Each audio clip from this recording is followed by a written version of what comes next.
Ladies and gentlemen, welcome back to the Expert Speaker Podcast. We have with us the one, the only Mr. Ari Meisel. Welcome to the podcast, Ari.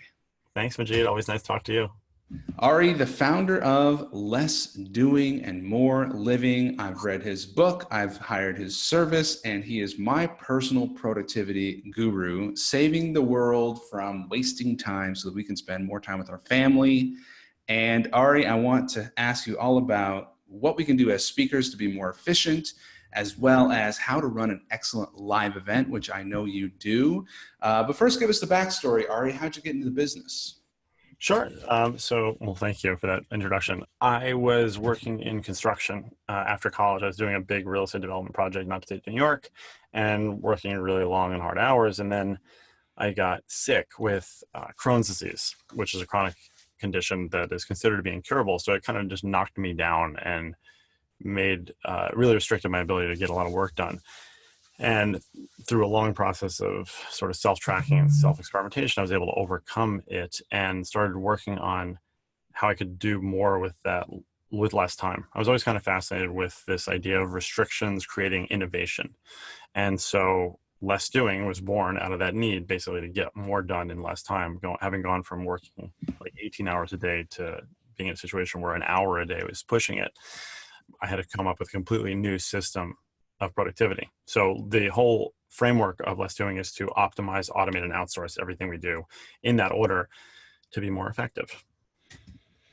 So you had the necessity to be super efficient because you only had a little bit of energy, and now you're back in full swing. And I know you're ultra healthy and you probably produce as much as most 10 or 20 people produce. How much is enough work, Ari? How much is enough? I know we want to do less and less, but do you have like okay, I only work X number of hours a day or a week? What are your limits? So my limits have nothing to do with like how much you should work. The truth is if you love what you're doing, then you should do as much of it as you want and can. It's, to be clear, it's never about just doing less, right? I want to fill that time with things that I want and that enrich my life, basically. But I don't want to spend any unnecessary effort. I want to be spending the time in my, as you put it, zone of genius as much as possible. So, but for me, typically my work schedule is dictated by my family. So I am working while my kids are at school. So typically, a typical workday for me is 9 to 2:30. And I try to keep Mondays and Fridays open so that I can do sort of creative stuff, big brain kind of things, or just have flex space if I need. Then Tuesday and Wednesday are usually pretty packed. So a typical Tuesday, I might have 8 things back to back. Today, we've got this interview. I've got 2 webinars in a row right after. So, but I like that. I sort of get into a groove and I've set myself up that way. And then I would sometimes do more stuff later at night, more creative stuff, but nowadays that's not always the case. So I really try to focus on that one big block during the day. And Parkinson's law tells us that work expands to fill the time allotted to complete it. So yourself less time, a lot of times you're still going to get it done. And I feel really energized by that. What's the difference between being energized by a very short amount of time to get something done and feeling pressure and stress and like you're going to crack under putting yourself under all that pressure? So a lot of the times the experience of overwhelm is actually because we don't know what's causing the overwhelm. And I know that sounds very circular, but if you think about it, the way that the human brain tends to work is like the humans are very resilient in general. We can take a lot of crap, but you get to a point where you just kind of throw your hands up and you let the wave wash over you, and you still have to do it. I mean, anyone who's a parent knows what I'm talking about, right? You just, if you're sick, somebody still has to eat, right? So you may lose some presence, you may feel stressed, and you certainly may feel overwhelmed, but you still kind of go through the motions and do it. And the problem with that is that we get further and further into this rabbit hole where we can't read the label from inside the jar, and we forget what's actually causing that. So a lot of times we really just have to stop and sort of take stock of what's happening, write down the things that we're actually doing and what we're working on, so that it's not just fighting fires, and we can get into a habit of building a fireproof building. Good analogy. Thank you. All right, let's talk about switching it off. So it's 2:30, the kids are coming home, but your mind is still coming up with great ideas and your phone is still dinging and buzzing and alerts are coming in and all that. Any hacks or tricks to really get present to being with the family and not trying to be like, oh, I just got to keep working all day, all night? Yeah. So there's two things there. One is, in an ideal world, I'd love to tell you that I turn off the phone at 3 o'clock and I don't open it up again until 8 p.m. That would be wonderful. It's not true, though. And it's also, in some ways, especially if you're working in a business, it's also not necessarily reasonable, because you can't just turn off your brain.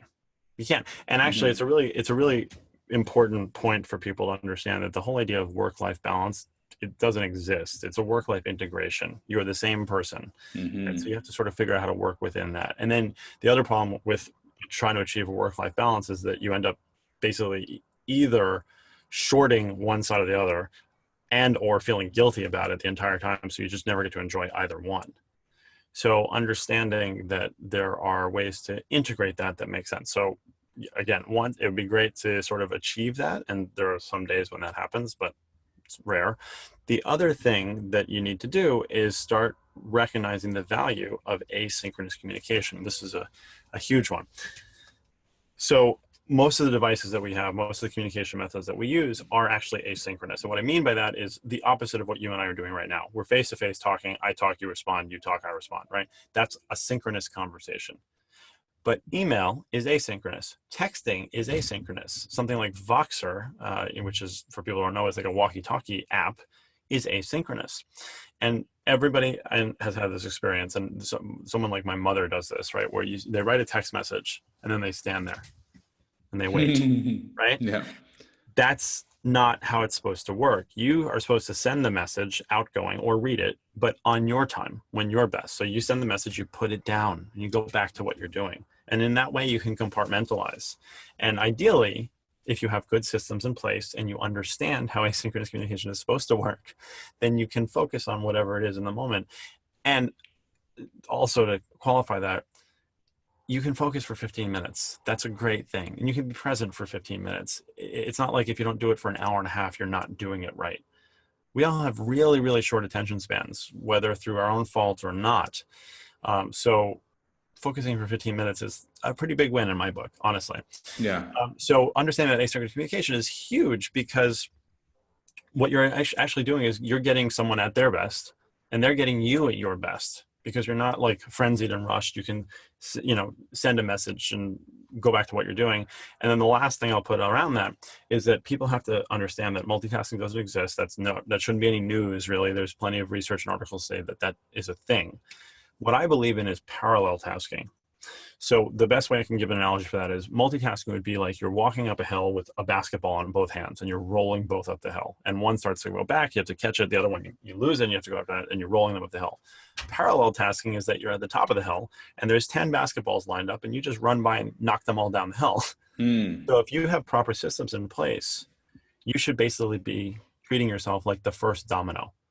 And so that means that I can break away from, a personal activity, send 2 quick messages, and when I come back to it an hour later, things have happened because a VA was working on it, or because my team was working on it, and because I work with a team that I properly empower to do the things they need to do at a level that is appropriate for them and for me. And so I'm not a bottleneck. Okay, so our listeners are speakers and they're running around doing there's a lot of travel and logistics, they're creating content, they're probably shooting videos and podcasts. They're probably working with VAs, they might be on Fiverr doing a little job here and a job there. What are some of the tools or strategies or processes that speakers can use to become more efficient? Absolutely. So I'll package this with my speaking strategy, first of all. So Okay. depending on if I'm doing sometimes I'll do a 4-hour or full day workshop. That's a different thing. If I have an hour or less to do a speech, a talk or some sort, typically this is what I do. I have my slides, which are very, very minimal and just sort of like placeholders, honestly. And I start off and I tell people, look, 3 things. I talk really, really fast. I curse a little bit. And at the end, if you want to know more about this, because I talk so fast, there'll be a slide and you can text your number and whatever information you want more of. If you want the slides, if you want a worksheet, whatever you want, we'll send it to you. And that's great. So then I talk fast, and then we get to the very end, and I've shown them a bunch of concepts, and there's a slide, and it says, okay, text your number. They do that. It goes through, or through using a service called Textiful, which is the easiest one I've ever used. And then that can add them to our newsletter right away. It can also go into Intercom, which is our sort of shared inbox, which is a huge, great tool for any growing business. And my team can respond live, usually while I'm still on the stage, and say like, hey, what was the most interesting thing? What do you want help with? And they can say, I want the slides. I want this. I want to know more about your services, whatever it is. And I never sell from stage, and it works perfectly. So that's my quick little speaking hack strategy. Okay, you said you don't sell from stage, but you still get lots of customers coming to you from stage. It's my number. I mean, that and the podcast, I'd say, are the two biggest drivers of business for me. Yeah. Okay, and typically when someone's coming into as a customer, what are they getting from you? What are they hiring you for? We have a consulting side of my business and a coaching side. The coaching side, we have everything from a $99 a month membership program, which is really sort of the DIY version. We give you a ton of content and support and figure it out. And then we have a couple of courses. We have one called the Optimized Operator, which is a 10-week course on how to run an optimized business. And then we have my high-level coaching program, which is called the Less Doing Leaders. And that's there's live events, and there's a lot of one-to-one work with me. So that's the coaching side. On the consulting side, sometimes people just say like, hey, I want your content process built for me. And we'll do that. We also do 2-hour consults. We do full 2-day strategic incentives on site with somebody's team. So it really runs the gamut. And the point of that is that since we're working with growth companies, there's very specific stages of growth that are typically based on revenue. So somebody, 40 to 100,000, 100 to 300,000, 300 to a million, and a million, like those are specific areas. And we kind of have a program that works for each level.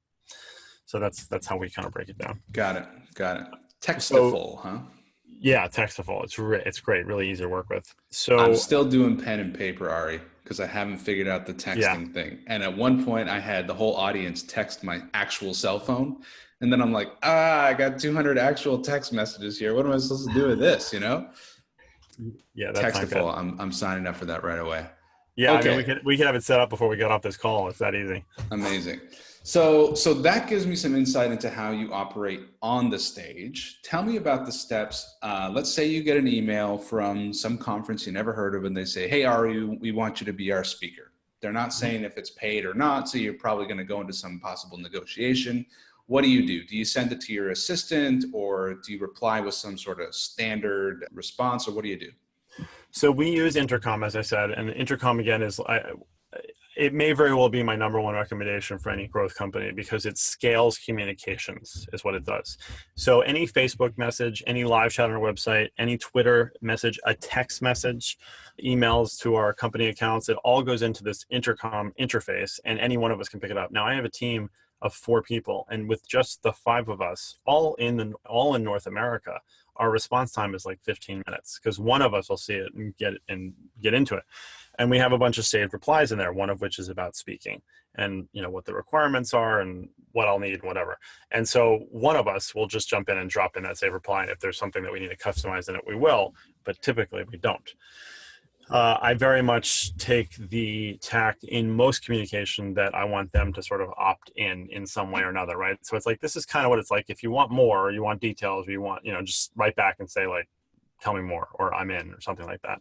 At which we can honestly automate some of the responses to that as well. But that's typically how we would respond.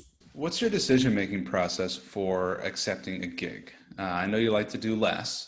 And so do you have like in your head, like, oh, there's a certain number I'll get on a plane for in terms of a price point? Or how do you evaluate an opportunity? You say, oh, that might be a good audience for me to get in front of. What's your thought process there?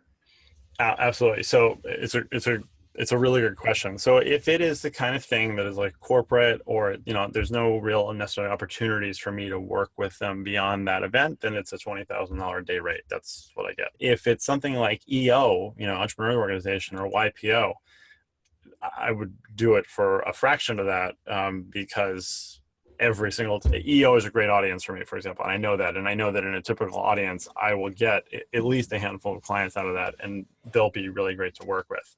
So it definitely does depend on the audience. The date is very determining because I really do my very best to not be away from home more than 2 nights a month. Now, the funny thing about that is that I have a couple times now done a double red eye to LA. I spoke in Guatemala last year and I was in the country for 16 hours. So I have no problem with those sort of like quick turnarounds. And that's one of the things that's in my travel preferences for my VAs is that I essentially want to be away from home the minimum amount possible. So when you put just like 3 hours of buffer essentially on either side of any event.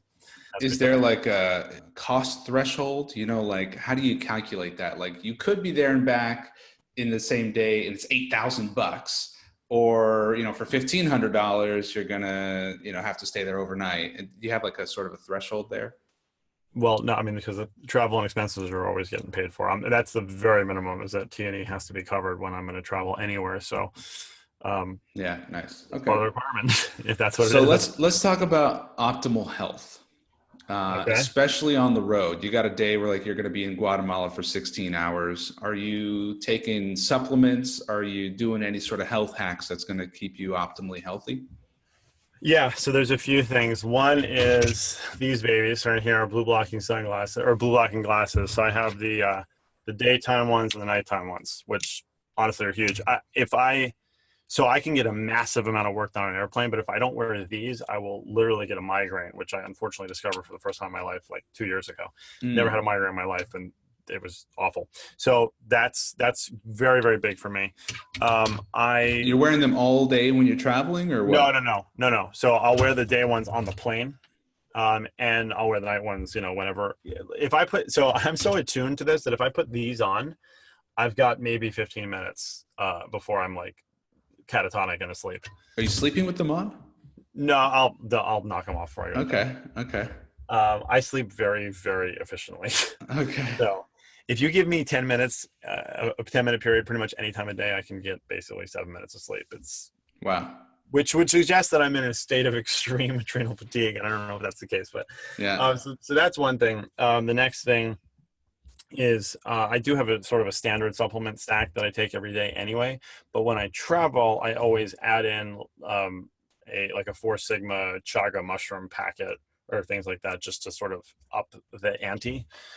I also have a jacket, which is the Bow Bucks travel jacket, which has a built-in neck pillow and eye mask, and it's incredible. It's like cocooning. I can basically sleep gate to gate if I want to. Wow. And then if I'm traveling across multiple time zones for more than 2 days, then I'll use the human charger, which is made by a company called Valky, which is these very, very bright lights you put in your ears. And there's an app that goes along with it. And you basically do these 12-minute sessions with the light at several points throughout the trip, and it resets you to the right time zone. It essentially eliminates jet lag. I was in 4 European countries in 5 days for the Fortune Summit a couple years ago, and no problem at all. Wow. Cool. All right, let's talk about your event. I know you just did an event out in, was it LA? Yeah. And okay, so I'm picturing Ari Meisel does an event like this. He writes like do event to event planner or whatever, and he walks in and all the swag is there and all the people are there, and Ari just walks in and does his thing and then gets back on a plane and everybody's taken care of. I love the swag. I've seen your swag. I'm like, who does this guy's swag? It's beautiful. Thank you. So tell me how that all happened for you. Okay, so we have this thing in the company called Level 6, which is there's 6 levels of delegation. Level 6 is just take care of it, meaning I don't care who you have to kill, what you have to buy. I don't want to know about it. Just make it happen. And a lot of that is true empowerment and really me not interfering in somebody's work that I trust. And every now and then I might wander in and they say, Ari, we already got that covered. And I say, okay, I'm backing out. So I have this amazing event planner named Tanya, who is just the best I've ever worked with. And she was involved in the brand before. So she really gets what we're trying to do. Okay. So that was really big for me. And she really handles all that. And then my coaching side of my team, so there's 2 people on the coaching side of the business, 2 on the consulting side. And they worked with her really to set the workbook and the materials. I didn't actually come up with a workbook at all. That was completely this woman on my team, Courtney, who's incredible. And yeah, I really want to just show up and produce amazing content. And that's what we end up doing. The way that the events break down is the first day is sort of the foundations. It's a 3-day event. So the first day is foundations. And it's amazing to me that people that I've worked with on a high level coaching for months and months, and sometimes even longer, the basics are sometimes they need to hear it again, and they need to hear it in a different way. So I present that, and I present all the sort of nuances that are new to it. The second day is called masterclass, and that's when I have the speakers. So this last event, we had a 14-hour day the second day, and it was incredible. There wasn't a drop in energy for a second, and I had 8 speakers. And the theme of this particular event that we just did was perfect your process. The next event is going to be the replaceable founder. And then the third day is the implementation day. Ooh, I like that name, the replaceable founder. Yeah. Thank you. All right. That's the next book too. So the third day is implementation day. So I want everybody to actually put into place the stuff that they just learned. And in this case, one of the big ones for everyone was this whole content repurposing automation thing that I came up with. But I don't like learnshops. I like workshops. So they actually get to walk away with the stuff done, rather than going home with a whole bunch of notes and thinking how they're going to implement it and then never actually doing it. So I think that's one of the secret sauce elements that makes the event so powerful. Okay. Ari, what are some of the big mistakes you see speakers makes from a sort of a business process and business model perspective?